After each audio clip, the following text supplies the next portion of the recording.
Welcome friends to my YouTube channel SSC वाली GK. इस video में हम भारतीय संविधान के कुछ महत्वपूर्ण अनुच्छेद पढ़ेंगे जो एसएससी की परीक्षा में रिपीट हुए हैं। सबसे पहले अनुच्छेद 1 यानी आर्टिकल 1। अनुच्छेद 1 में ये बताया गया है कि भारत संघ में शामिल संघ राज्य क्षेत्रों का उल्लेख है। इसका मतलब ये है कि भारत जो देश है वो 28 राज्यों से और 8 केंद्र शासित प्रदेशों से मिलकर बना हुआ है। अनुच्छेद 2। अनुच्छेद 2 में नए राज्यों का प्रवेश दिया गया है। जो अनुच्छेद 2 है उसमें हमारी भारतीय संसद के पास अधिकार है कि वो किसी भी नए राज्य का निर्माण या प्रवेश करा सकती है। अनुच्छेद 3 यानी आर्टिकल 3, राज्यों के क्षेत्रों, सीमाओं और नामों में परिवर्तन। अनुच्छेद 3 में भारतीय संसद किसी भी राज्य के क्षेत्र की सीमा बदल सकती है या उनके नामों में परिवर्तन कर सकती है।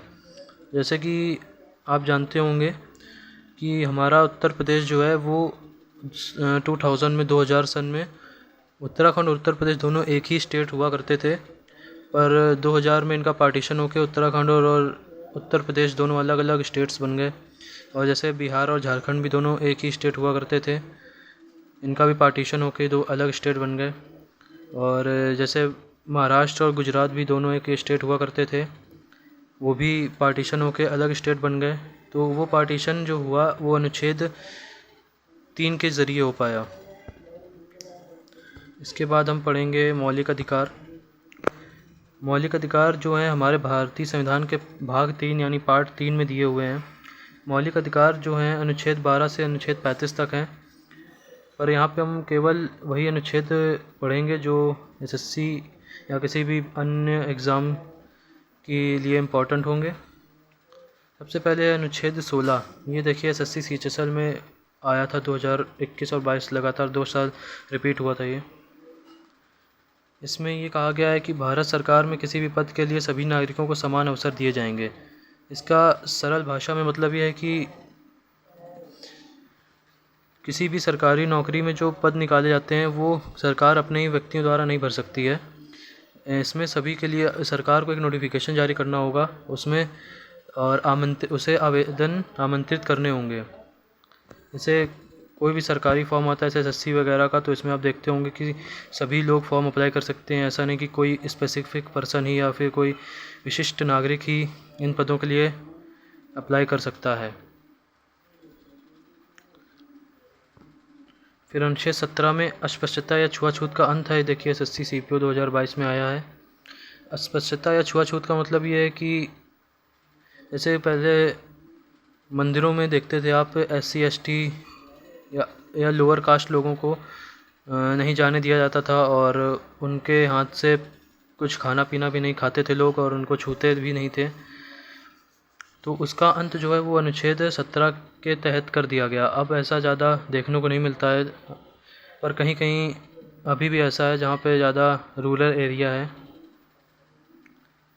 फिर आता है अनुच्छेद 18 यानी आर्टिकल 18।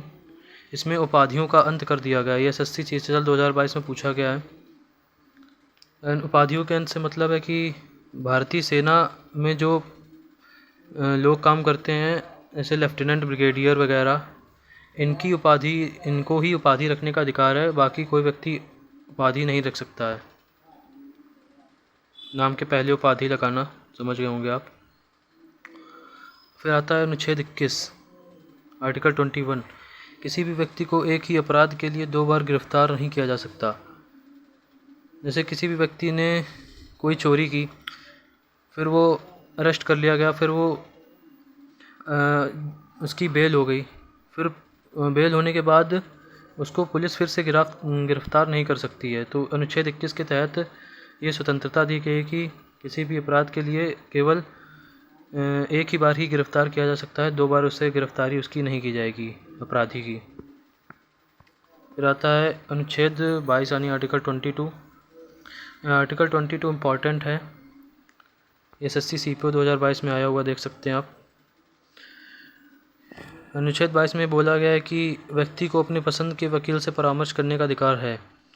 किसी भी व्यक्ति को अपने किसी भी मुकदमे में अपने पसंद के वकील से परामर्श लेने का अधिकार है। वो किसी भी अपने जो उसे पसंद हो वकील अपनी सुविधा अनुसार उससे परामर्श ले सकता है।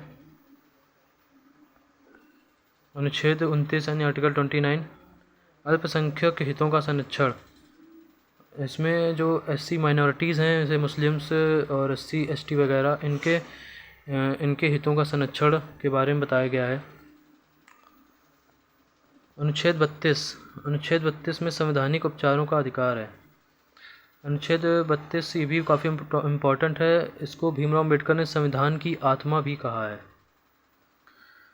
संवैधानिक उपचारों का अधिकार से मतलब ये है कि जैसे ऊपर मैंने आपको ये बताए सभी आर्टिकल्स, इन आर्टिकल्स का कहीं वायलेशन हो रहा है या कोई भी इन आर्टिकल्स को नहीं मान रहा है तो आप इस आर्टिकल के तहत सुप्रीम कोर्ट में जा सकते हैं कि इस आर्टिकल का उल्लंघन हो रहा है और ये नहीं माना जा रहा है। तो इसके तहत आप आर्टिकल 32 के तहत सुप्रीम कोर्ट